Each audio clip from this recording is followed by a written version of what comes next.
Praise the lord. హల్లెలూయా. ప్రభునందు ప్రియమైన సహోదరి సహోదరులారా, మీ అందరికీ మన ప్రభు అయిన యేసుక్రీస్తు నామములో ప్రతి ఒక్కరికి వందనాలు తెలియజేస్తూ ఉన్నాను. దేవుడు మిమ్మలను దీవించునుగాక. దేవుని శ్రేష్టమైన వాక్యాన్ని మనం వినటానికి దేవుడు మనకు అనుగ్రహించిన మహాకృపను బట్టి దేవాది దేవునికి స్తోత్రాలు తెలియజేస్తూ ఉన్నాను. మరి ఈ సమయంలో కొద్ది నిమిషాలు మనం దేవుని వాక్యాన్ని విందాం. వాక్యాన్ని చదువుకుందాం. ఎఫెసీ పత్రిక 6వ అధ్యాయం 10వ వచనం నుండి 17వ వచనం వరకు ఉన్నటువంటి కొన్ని ప్రాముఖ్యమైనటువంటి విషయాలు మనం ధ్యానం చేసుకుందాం. 10వ వచనాన్ని మనం చదువుకుందాం. ప్రభు యొక్క మహాశక్తిని బట్టి ఆయన యందు బలవంతుడై ఉండుడి.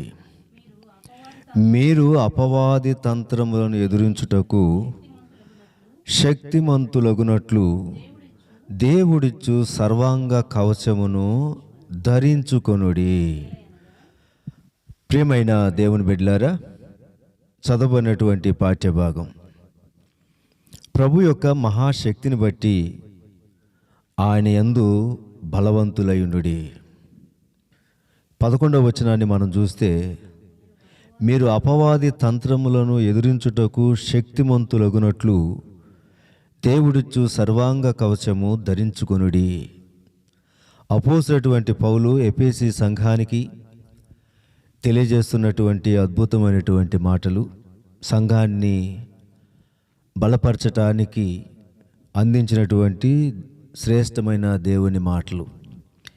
ప్రియమైన దేవుని బిడ్డలారా, ఈ లోకంలో క్రైస్తవ జీవితం, విశ్వాస జీవితం ఎలాంటిది అనంటే ఒక పోరాటం లాంటిది.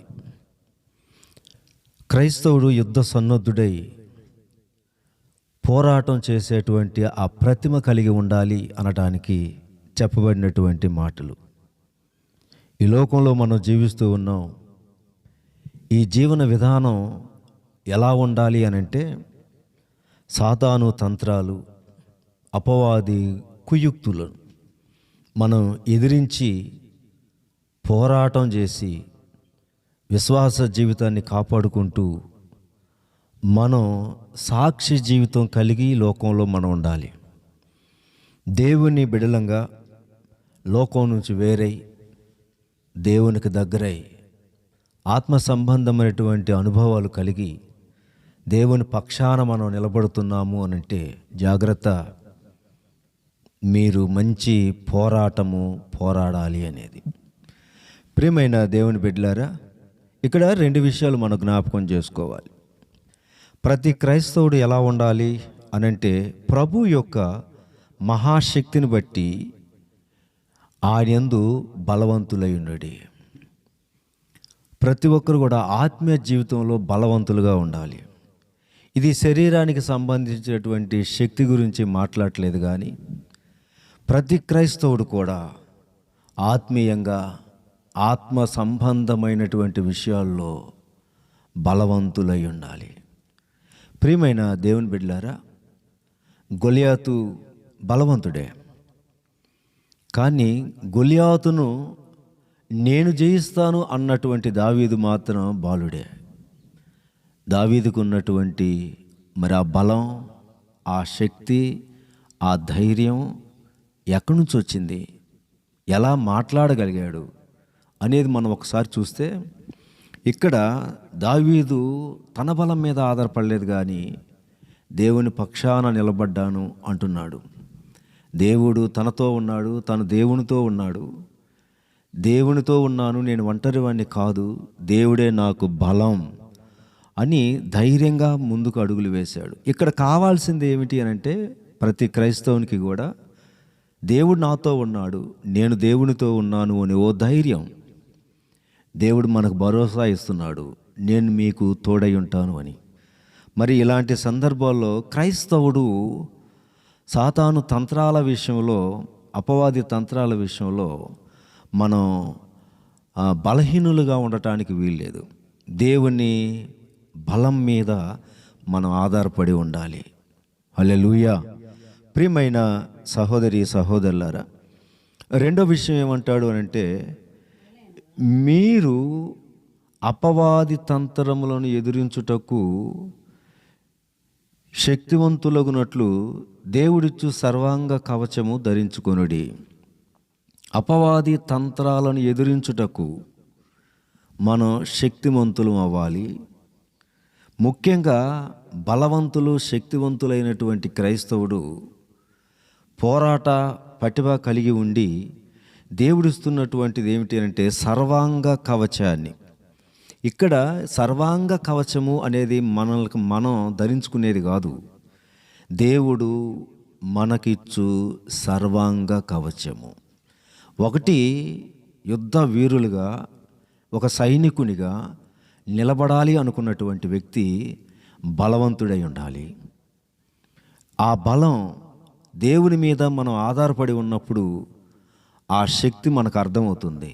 రెండవది, శక్తి కలిగి నిలబడిన తర్వాత తంత్రాలను మనం ఎదిరించడానికి సర్వాంగ కవచాన్ని ధరించాలి అనేది ప్రభువు సెలవిస్తున్నటువంటి మాట. ప్రియమైన దేవుని బిడ్డలారా, సాతాను ఎలాంటివాడు? సాతాను అబద్ధికుడు. అబద్ధాలు చెప్పి మోసం చేస్తూ ఉంటాడు. భయంకరమైనటువంటి మోసకారి. మనల్ని భ్రమలో పెడతాడు. మనల్ని మోసం చేస్తూ మనల్ని బలహీనపరుస్తూ ఉంటాడు. ముఖ్యంగా క్రైస్తవుని మీద సాతాను పోరాటం అదేమిటి అనంటే దేవుడి నుండి దూరపరచటమే.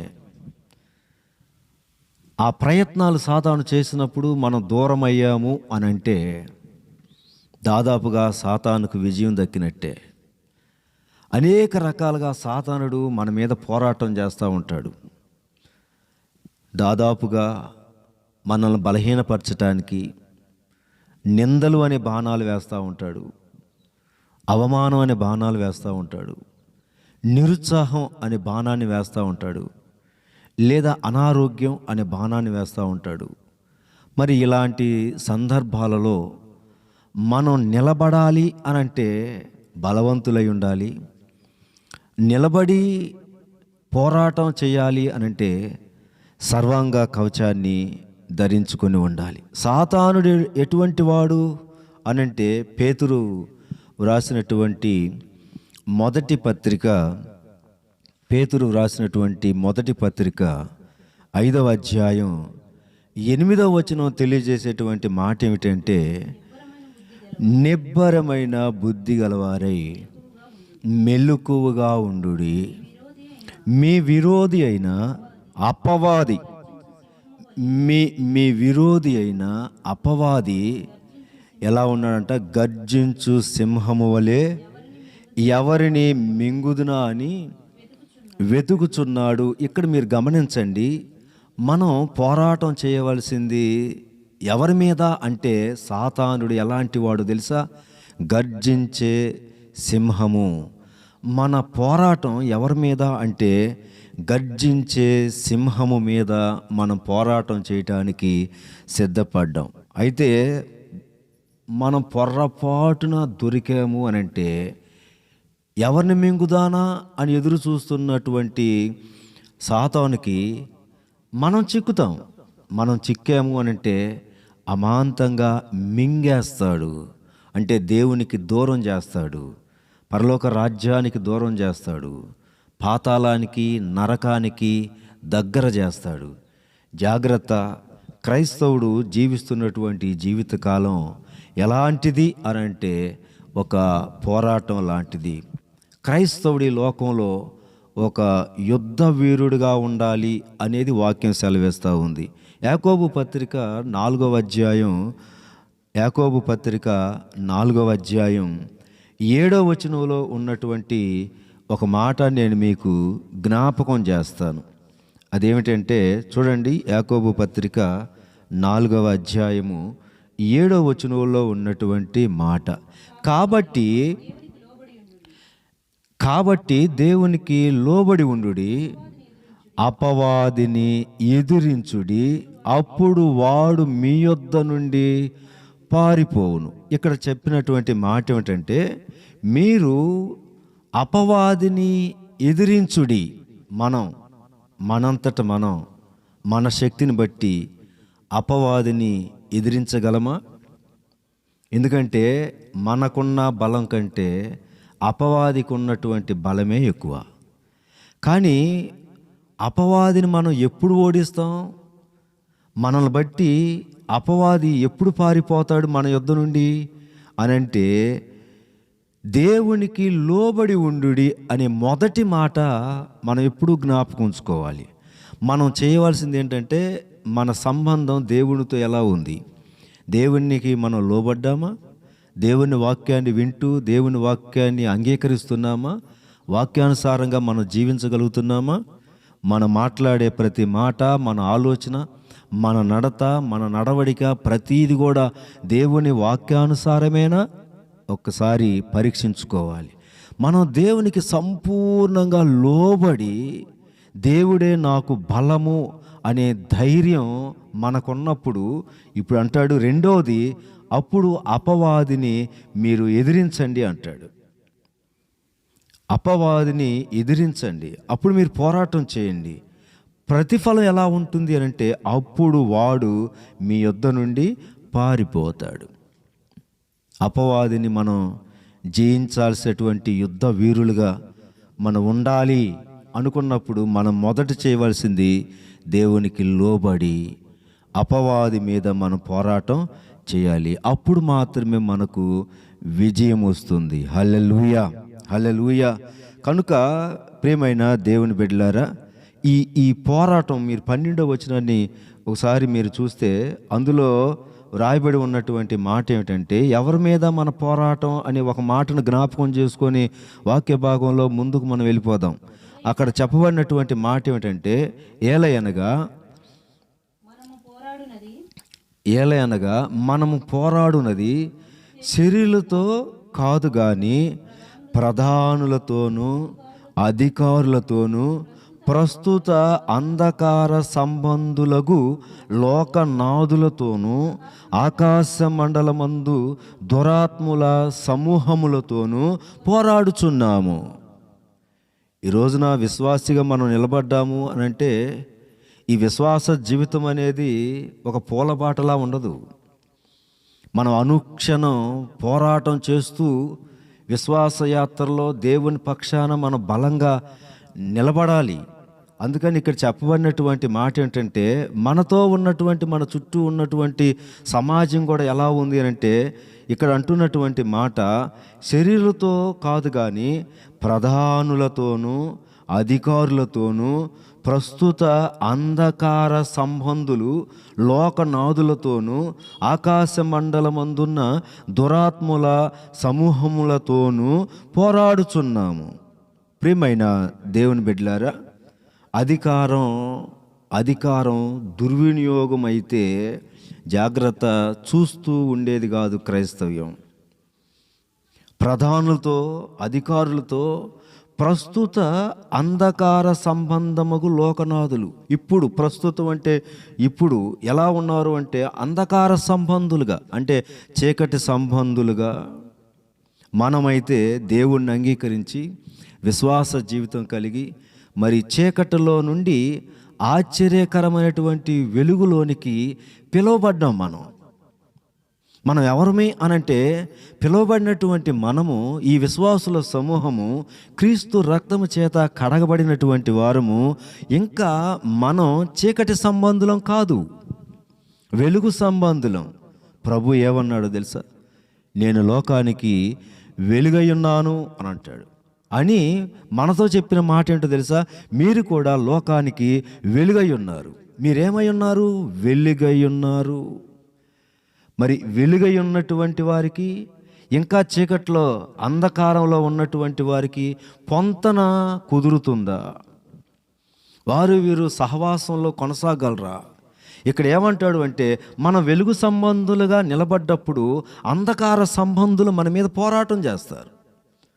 ఒకప్పుడు మాతో సహవాసంలో ఉన్నటువంటి వారు ఇదిగో దేవుడిని అంగీకరించి మాకు వేరై ఒక ప్రత్యేకమైనటువంటి జీవితాన్ని జీవిస్తున్నారు అని వాళ్ళు చేసే ప్రయత్నాలు ఏమిటి అంటే మనల్ని ఇంకా బలహీనపరిచి మనల్ని ఇంకా ఆ అంధకారంలో ఆ చీకట్లోనికి మనల్ని తీసుకొని వెళ్ళటానికి ప్రయత్నం చేస్తూనే ఉంటారు.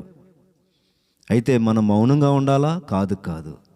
వాళ్ళని అధిగమించి మనలో ఉన్నటువంటి వెలుగును మనం కాపాడుకోవటానికి ఇక్కడ ఏమంటాడు అంటే మీరు పోరాటం చేయాలి. అంధకార సంబంధులతో, ఈ లోకనాథులతో మీరు పోరాటం చేయాలి.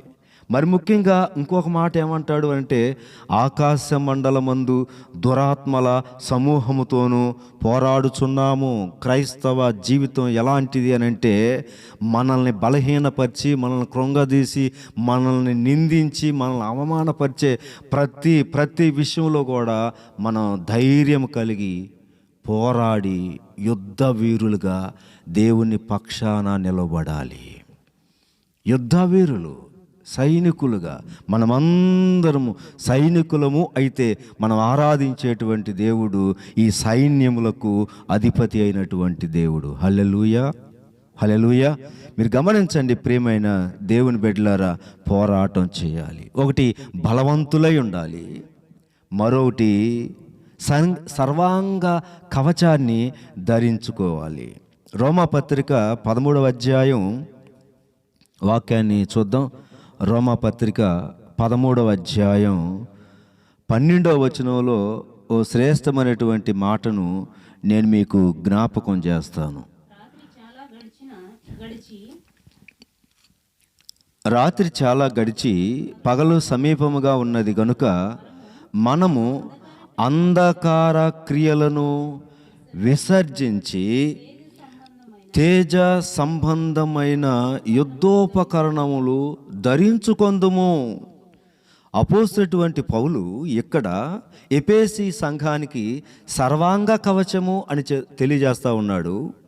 అదేవిధంగా ఇక్కడ రోమా సంఘానికి ఏమని తెలియజేస్తున్నాడు అంటే తేజో సంబంధమైన యుద్ధోపకరణాలు మీరు ధరించుకోండి. యుద్ధానికి సిద్ధపడినటువంటి సైనికుడు యుద్ధోపకరణాలు ధరించాలి అనేది వాక్యం సెలవిస్తూ ఉంది. ప్రియమైన దేవుని బిడ్డలారా, ఈ యుద్ధోపకరణాలు అనే మాట బహుశా ఎందుకు వాడాడు అనంటే దేవుని సువార్తను ప్రకటించేటువంటి దైవజనుడు పౌలు వాక్యాన్ని బోధిస్తూ ఉన్నప్పుడు మరి సైనికుల చేత పట్టబడి చెరసాల్లో ఉన్నప్పుడు ఆ చెరసాల్లో ఉండి కూడా ఈ సైనికులను పరీక్షిస్తూ ఉంటే వారి దగ్గర గమనించినటువంటి కొన్ని విషయాలు ఉన్నాయి. వీళ్ళు సైనికులు, పోరాటం చేసేటువంటి వాళ్ళు, యుద్ధాన్ని చేసేటువంటి వాళ్ళు.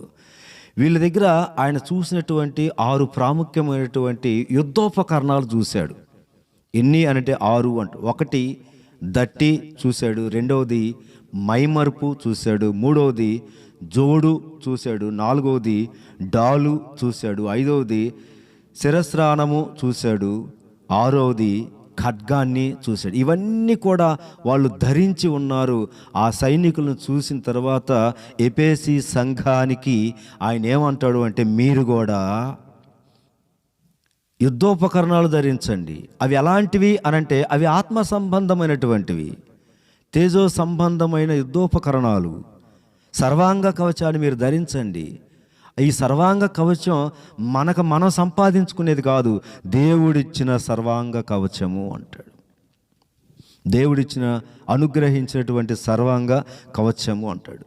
వాటిని చూసి ఆత్మీయులకు ఆయన ఏ విధంగా దానిని వర్ణించాడు అనంటే మీరు గమనించండి. కొద్ది నిమిషాలు దేవుని మాటలు శ్రద్ధ కలిగి ఆలకించాలని నేను ప్రభు పేరట మనవి చేస్తూ ఉన్నాను. ఇక్కడ ఏమంటే దట్టి గురించి ఆయన మాట్లాడుతూ ఏమన్నాడు అంటే సత్యము అనే దట్టి అన్నాడు. వాళ్ళైతే దట్టి ధరించారు, క్రైస్తవుడు సత్యాన్ని ధరించాలి. దట్టి అనేది నడుముకు కట్టబడినటువంటిది, నడుకట్టు అని అంటారు దాన్ని. మీరు గమనించండి, పోరాటానికి సిద్ధపడుతూ ఉన్నవాడు బలవంతుడై అవటానికి నడుమును తన్ను తాను సిద్ధపరచుకొని బలంగా నిలబడటం అనేది ఇక్కడ మనం గమనించాల్సినటువంటి విషయం. సత్యము మన లోకంలో సాతాను తంత్రాలను మనం ఎదిరించి అంధకార క్రియలపై మనం పోరాటం చేసి విజయం సాధించాలంటే మనలో ఉండాల్సినటువంటిది దట్టి అనబడిన సత్యము అనబడిన దట్టి మీరు కలిగి ఉండాలి అంటారు. హల్లెలూయా. ప్రియమైన దేవుని బిడ్డలారా, మీరు గమనించండి, సత్యమేవ జయితే అంటారు. అనంటే ఈ లోకంలో ఆ మాట ఏంటంటే సత్యానికి విజయం వస్తుంది, సత్యానికి విజయం వస్తుంది. అసత్యం ఎలా ఉంటుంది అనంటే ఏదైనా ఒక అబద్ధం ప్రారంభమైంది అనంటే అది ప్రతి కుటుంబంలో తిరుగుతూ, చిన్న చిన్న వీధుల్లో తిరుగుతూ, సందుల్లో తిరుగుతూ, రాజవీధుల్లో తిరుగుతూ ఊరంతా ఊరేగి వస్తుంది. దానికి ఎక్కువ సమయం పెట్టాల్సిన అవసరం లేదు. కానీ సత్యం ఎలా ఉంటుందంటే ఇదంతా తిరిగి వచ్చిన తర్వాత సత్యం అప్పుడు బయలుదేరుతుంది. సత్యము నిలకడగా ఉంటుంది, నిదానంగా ఉంటుంది, కానీ ఆ సత్యమే జయిస్తుంది. హల్లెలూయా. అందుకనే ఇక్కడ చెప్పబడినటువంటి మాట ఏమిటంటే జాగ్రత్త, మీరు సత్యమును ధరించుకొని ఉండండి, సత్యమును ధరించుకొని ఉండండి. ఈ లోకం ఎలా ఉంది అనంటే అబద్ధాలతో నిండి ఉంది. అన్యాయం, అక్రమాలు, మోసాలు, ద్రోహం, నమ్మక ద్రోహం, నకిలీ ప్రపంచం, ఇలాంటి చెడిపోయినటువంటి సమాజంలో దేవుణ్ణి బిడ్డగా నువ్వు ఎలా ఉండాలి అనంటే సత్యానికి స్తంభంగా ఉండాలి. హల్లెలూయా. సత్యానికి స్తంభంగా ఉండాలి. అదే విషయాన్ని సంఘానికి నేర్పుతూ ఉన్నాడు పౌలు. పరిశుద్ధాత్మ దేవుడు ఈ రోజున నీతో నాతో మాట్లాడుతూ ఉన్నాడు. అదేమిటి అంటే మీరు సత్యాన్ని కలిగి ఉండండి. సత్యము. కీర్తన 51వ కీర్తన 6వ వచనంలో చెప్పబడినటువంటి ఒక మాట నేను మీకు జ్ఞాపకం చేస్తాను. నీవు అంతరంగంలో సత్యమును కోరుచున్నావు అని రాయబడి ఉంటుంది అక్కడ. అంటే దేవుడు మన నుండి ఏం కోరుకుంటున్నాడు? మనమైతే ఏదో ఇచ్చేసి దేవుణ్ణి సంతోషపరిచేసి ఏదో కొంత ఇచ్చేసి ఆయన దగ్గర ఇంకా ఎక్కువ తీసుకుందాం అనే ప్రయత్నాల్లో మనం ఉంటాం. కానీ ఇక్కడ చెప్పబడినటువంటి మాట ఏమిటో తెలుసా? నీ అంతరంగంలో దేవుడు ఏం కోరుకుంటున్నాడు అంటే సత్యాన్ని కోరుకుంటున్నాడు. ఆ సత్యం నిన్ను సర్వసత్యంలోనికి, స్వతంత్రతలోనికి నిన్ను తీసుకొని వెళ్తుంది. హల్లెలూయా. 119 కీర్తన 160వ వచనం, 119వ కీర్తన 160వ వచనంలో ఉన్న మాట ఏమిటంటే అక్కడ నీ వాక్యము, నీ వాక్య సారాంశము సత్యము. వాక్యం మనం వింటున్నాం, ఎన్నో వాక్యాలు, ఎన్నో ప్రసంగాలు, వేల ప్రసంగాలు మన జీవితంలో విని ఉంటాం, ఇంకా మనం వింటాం దేవుడు ఆయుష్కాలం ఇస్తే. కానీ నువ్వు వింటున్నటువంటి వాక్య సారాంశం ఏంటి అనంటే అది సత్యము. అందుకని ప్రతి విశ్వాసి కూడా ఎలా ఉండాలి అనంటే అది సత్యాన్ని కలిగి ఉండాలి, యథార్థత కలిగి ఉండాలి. హల్లెలూయా. ఆ సత్యమే గెలుస్తుంది, ఆ సత్యమే లోకంలో నిన్ను గెలిపిస్తుంది. హల్లెలూయా. మరొక విషయం ఏమంటాడంటే మైమరుపు అంటాడు. ఈ మైమరుపు అనేది ఈ ఛాతీ భాగానికి ఉండేటువంటి ఒక యుద్ధోపకరణం. అంటే శత్రువు బాణం వేసినప్పుడు ఈ గుండెకు తగలకోకుండా, ఈ ఛాతీ భాగాన్ని తగలకోకుండా ఈ మైమరుపు అనేది ఆ బాణాలను కాపాడుతుంది. అదేవిధంగా ఇక్కడ ఏమంటాడు అంటే ఆ మైమరుపు ఒక సైనికునికి ఎలా ఉంటుందో, విశ్వాసులారా మీరు సైనికులు, మీరు నీతి అనే మైమరుపు ధరించుకొనుడి అంటాడు. నీతి అనే మైమరుపు ధరించుకొనుడి. ఛాతీ మీద ఉన్నటువంటి మైమరుపు సాతానుడు వేసేటువంటి అగ్ని బాణాల నుండి మనల్ని కాపాడుతుంది. అదే నీతి అనే మైమరుపు మనల్ని మనం కాపాడుకునేటట్టు చేస్తుంది, మనకు విజయాన్ని ఇస్తుంది. నీతి చాలా అవసరం. మనం సహజంగా ఏమనుకుంటామంటే నీతిమంతుడును లేడు, ఒక్కడునూ లేడు అని మనం మాట్లాడతాం. పరిశుద్ధ గ్రంథంలో నీతి ఎలా వస్తుందంటే నీతిమంతులు ఉన్నారంటే కొంతమంది భక్తులు ఉన్నారు, వారి పేర్లు ఉన్నాయి. అబ్రహాము దేవుణ్ణి నమ్మాను, అది అతనికి నీతిగా ఎంచబడెను. ప్రియమైన దేవుని బిడ్డలారా, నీతి మానవునికి ఘనత తీసుకొస్తుంది. చక్కగా ఒక మాట మీరు వింటే 34వ కీర్తన 15వ వచనంలో ఉన్నటువంటి మాట ఏమిటంటే, యెహోవా దృష్టి నీతిమంతుల మీద ఉంటుంది. యెహోవా దృష్టి, కనుదృష్టి ఎవరి మీద ఉంటుంది? అనీతిమంతుల మీద, అన్యాయం చేసేవారి మీద లేదండి. ఇక్కడ చెప్పబడినటువంటి మాట ఏంటంటే నీతిమంతుల మీద ఉంటుంది. అంటే గమనించండి, ఆయన కనుదృష్టి నీతి మీద ఉంటుంది. తర్వాత 17వ వచనంలో ఒక మాట ఉంది, నీతిమంతులు మొరపెట్టగా యెహోవా ఆలకించును. నీతిమంతులు మొరపెట్టగా యెహోవా ఆలకించును. అంటే మనం ప్రార్థన చేస్తే దేవుడు ఆలకించాలని మనం కోరుకుంటాం. మరి ఆలకించాలని మనం కోరుకుంటున్నప్పుడు మనలో ఏముండాలి? నీతి ఉండాలి, నీతి యథార్థత ఉండాలి. 19వ వచనాన్ని కూడా ఒకసారి చదువుకుందాం. నీతిమంతులకు కలుగు ఆపదలు అనేకములు, వాటన్నిటిలో నుండి యెహోవా వానిని విడిపించును. హల్లెలూయా. ఇక్కడ గమనించారా? నీతిమంతుల మీద యెహోవా కనుదృష్టి ఉంటుంది. నీతిమంతులు మొరపెడితే యెహోవా ఆలకిస్తాడు. నీతిమంతులు కలిగేటువంటి శ్రమలన్నిటిలో నుంచి యెహోవా విడుదల కలుగు చేస్తాడు. ఈ నీతి మనకెంత ప్రయోజనం! ఈ నీతి మనకు జయ జీవితాన్ని ఇస్తుంది. ఈ నీతి సమాజంలో మనకు గౌరవాన్ని తీసుకొస్తుంది. కనుక నీతి కలిగి క్రైస్తవుడు ఉండాలి. నీతి అనే యుద్ధోపకరణం ధరించాలి. ఈ నీతి వస్త్రం మనం ధరించి ఉండాలి. హల్లెలూయా. సత్యము అనే దట్టి, నీతి అనే మైమరుపు, ఇవి మనం కలిగి ఉండాలి అని. మూడో విషయం ఏమంటాడు అంటే, జోడు అంటే సమాధాన సువార్త వలన సిద్ధ మనస్సు అనుజోడు అంటాడు.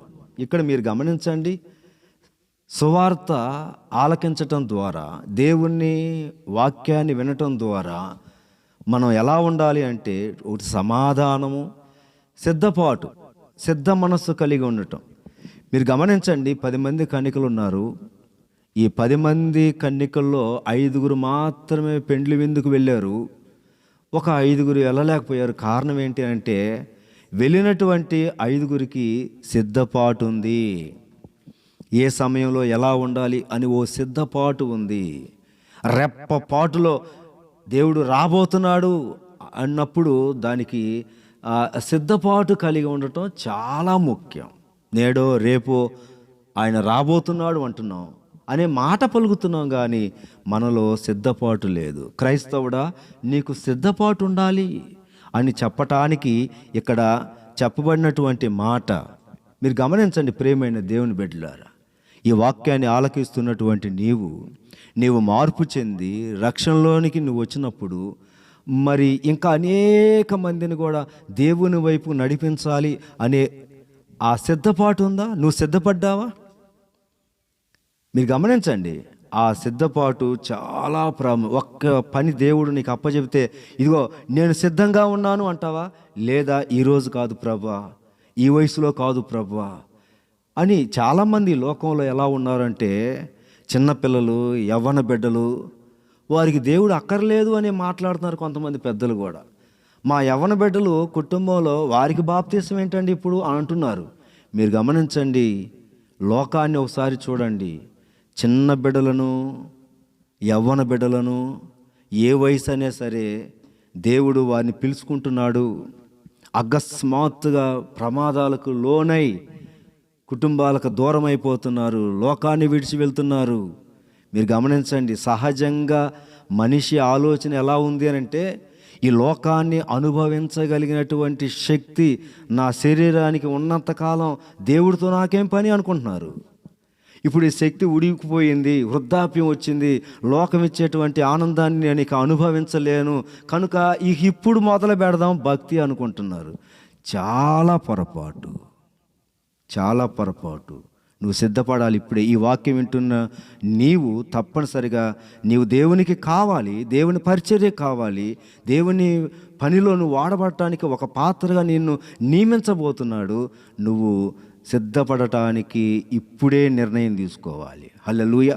4వ విషయం ఏంటి అంటే డాలు గురించి మాట్లాడుతూ విశ్వాసం అనే డాలు అంటాడు.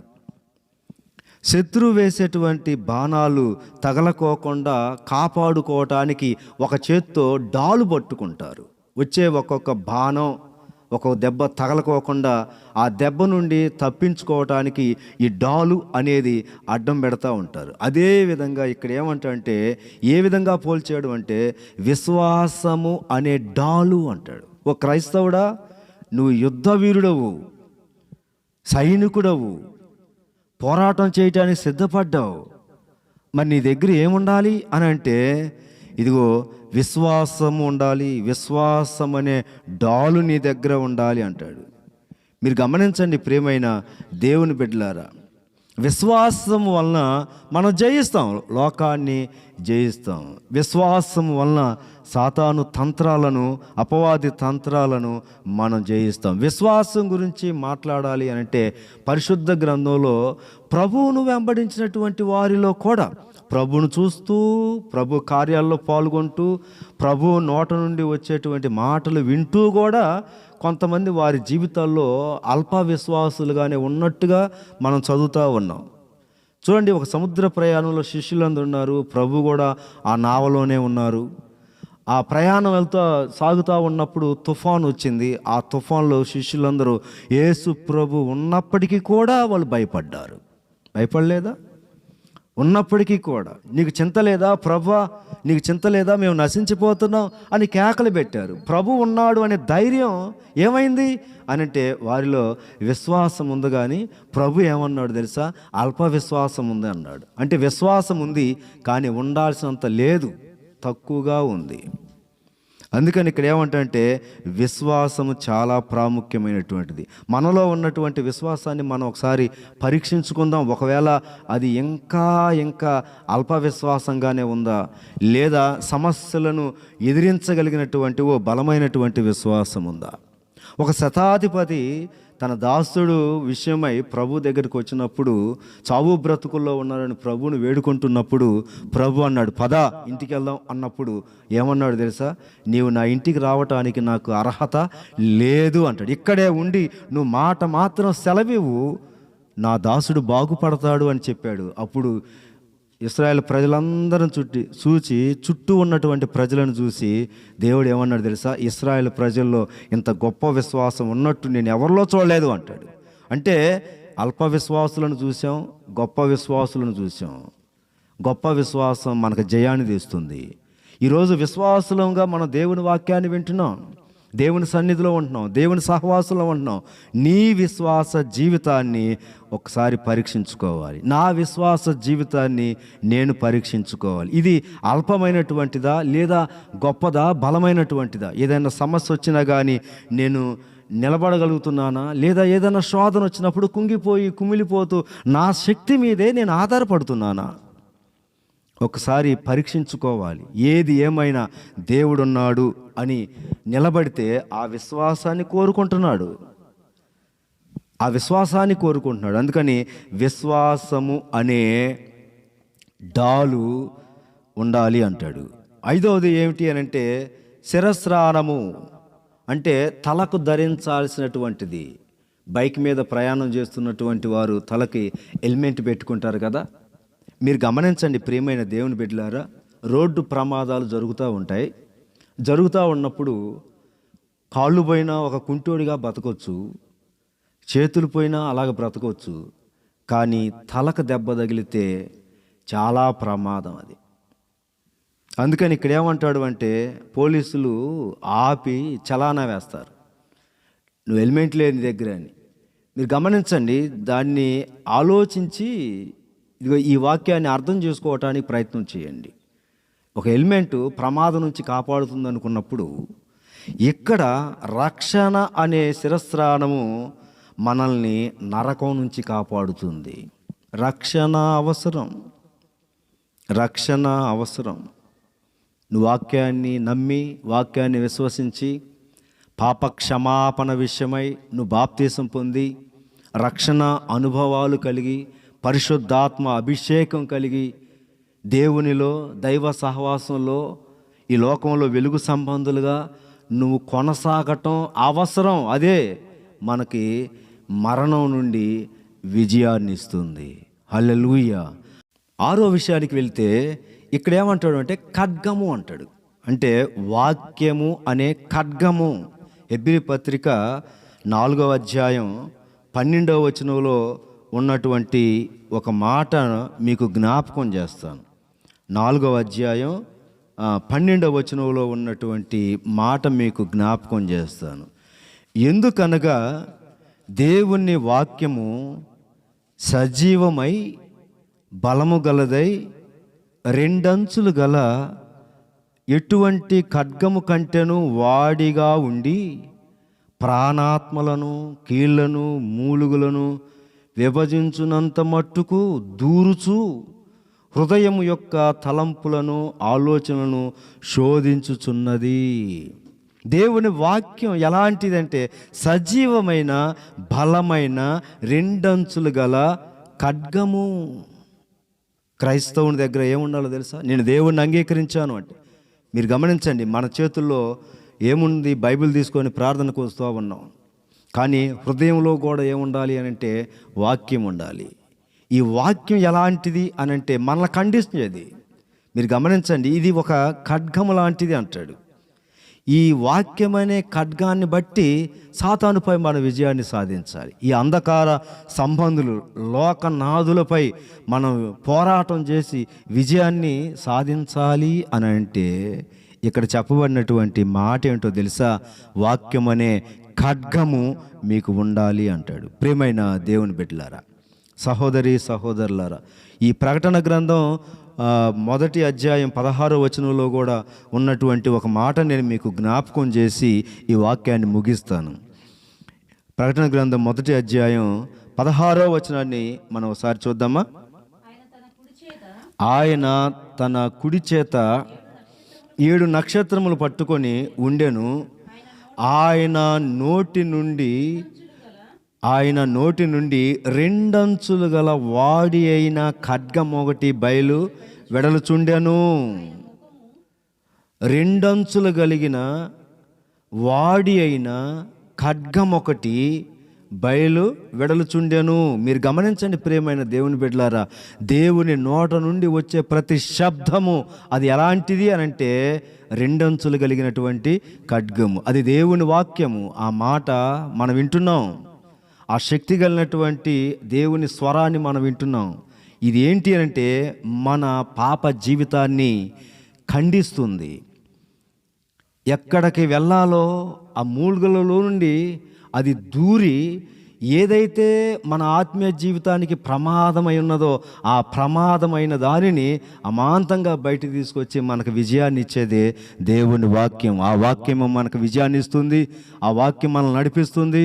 ఆ వాక్యం మనల్ని బలపరుస్తుంది. అదే వాక్యం మనల్ని బ్రతికిస్తుంది. ప్రియమైన దేవుని బిడ్డలారా, వాక్యము అనే ఖడ్గం. ఈ మాటలు మనం ఒకసారి జ్ఞాపకం చేసుకుందామా? 6 మాటలు ఏమంటాడు? సత్యమనే దట్టి, నీతి అనే మైమరుపు, సమాధానం, సిద్ధ మనసు అనే జోడు, విశ్వాసం అనే డాలు, రక్షణ అనే శిరస్త్రాణము, వాక్యం అనే ఖడ్గము. విన్నారా? విన్న తర్వాత ఈ వాక్యాన్ని బట్టి మనం ఏమి కలిగి ఉన్నాం? మనం ఎప్పుడూ మర్చిపోవటానికి వీల్లేదు. మనం సైనికులం, దేవుని సైన్యం. హల్లెలూయా. మరి సైనిక సామర్థ్యము అంటే బలం కలిగి ఉండాలి. సైనికుడు ధరించాల్సినటువంటి యుద్ధోపకరణాలు కూడా ధరించాలి. తేజో సంబంధమైనటువంటి యుద్ధోపకరణాలు అనే మాట మనం విన్నాం. సర్వాంగ కవచము అనే మాట మనం విన్నాం. దీనిలో దాగి ఉన్నటువంటి మనం ఆలకించిన ఈ శ్రేష్టమైనటువంటి అనుభవాలు, మనం వింటున్నటువంటి దేవుని వాక్యం ఒక అద్దం అయితే ఆ అద్దం ముందు మనం నిలబడదాం. ఆ అద్దం మనల్ని వాక్యంలో, ఆత్మీయ అనుభవాల్లో ఎక్కడ సరి చేసుకోమంటుందో అక్కడ సరి చేసుకొని సిద్ధపడదాం. ప్రేమైన దేవుని బిడ్డలారా, వాక్యాన్ని ఆలకిస్తున్నటువంటి నీవు దేవుని సైనికుడివి, దేవుని సైనికురాలివి. యవన బిడ్డలారా వింటున్నారా? మీరు యుద్ధ సన్నద్ధులై ఉండాలి, దేవుని పక్షాన నిలబడాలి. నీ శక్తి కలిగినటువంటి దైవికమైనటువంటి ఆశీర్వాదాలు మనం అనుభవించటానికి ఈ లోకంలో దేవుని పక్షాన నిలబడి సాతానుపై నిరంతరము పోరాటం చేసే ఆ పటిమ కలిగి మనం ఉండాలి. వాక్యాన్ని ఆలకించినటువంటి మనం వాక్యాన్ని బట్టి మనం సిద్ధపడదాం. దేవుడి మాటలను దీవించునుగాక. ప్రియమైన దేవుని బిడ్డలారా, మీ కొరకు ప్రార్థన చేస్తూ ఉన్నాను. ఈ ప్రార్థనలో తప్పనిసరిగా మీరు ఏకీభవించండి. మీరు ఏ సమస్యలో ఉన్నారో, ఏ శోధనలో ఉన్నారో, ఎలాంటి నిందలు అనుభవిస్తూ ఉన్నారో, నిస్సహాయ పరిస్థితుల్లో ఉన్నారో, దేవుడు నమ్మదగినటువంటి దేవుడు. మనం దేవుణ్ణి అంగీకరిస్తే ఆయనకు అసాధ్యమైనటువంటిది ఏమీ లేదు, సమస్తము సాధ్యమే.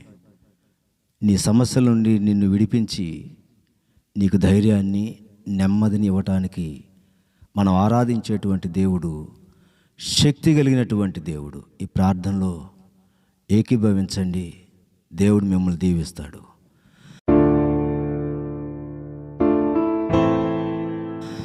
పరిశుద్ధుడా, మహోన్నతుడా తండ్రి, నీకు స్తోత్రాలు. దయగలిగిన ప్రభా, నీకు స్తోత్రాలు. ఇదిగో నా ప్రభా, నీ శక్తి కలిగినటువంటి స్వరాన్ని మేము ఆలకించాం. మీరు మాతో మీరు మాట్లాడారు, మా అందరితో మీరు మాట్లాడారు. వాక్యాన్ని వింటున్నటువంటి మేము ఆ వాక్యాన్ని బట్టి ఇంకా ఎంతగా సరిచేయబడాలో, ఆత్మజ్ఞానం కలిగి సరిచేయబడి ఈ లోకంలో వెలుగు సంబంధులుగా ఉండటానికి కృపను దయచేయండి. సర్వాంగ కవచాన్ని మీరు ధరింపజేయండి తండ్రి, నీకు స్తోత్రాలు. ఇదిగో నా ప్రభా, తేజో సంబంధమైన యుద్ధోపకరణాలు ప్రతి క్రైస్తవుడు కలిగి ఉండాలని మీరు హెచ్చరించారు.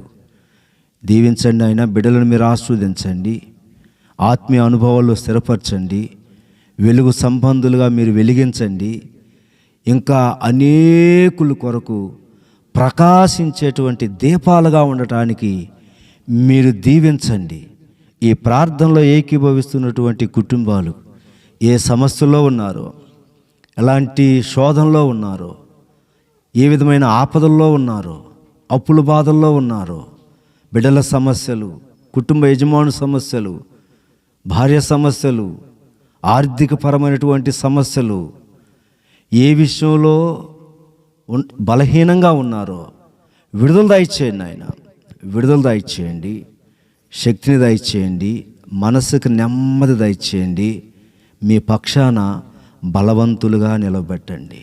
మరి ముఖ్యంగా ప్రార్థన చేస్తూ ఉన్నాం, ప్రతి ఒక్కరు కూడా వాక్యాన్ని గ్రహించి పాప క్షమాపణ నిమిత్తమై బాప్తిస్మానికి సిద్ధపడి పరిశుద్ధాత్మాభిషేకం కలిగి ఉన్నటువంటి రక్షణను అనుక్షణం కాపాడుకునేటువంటి బిడ్డలుగా మీరు సిద్ధపరచండి నాయన, బలపరచండి నా తండ్రి.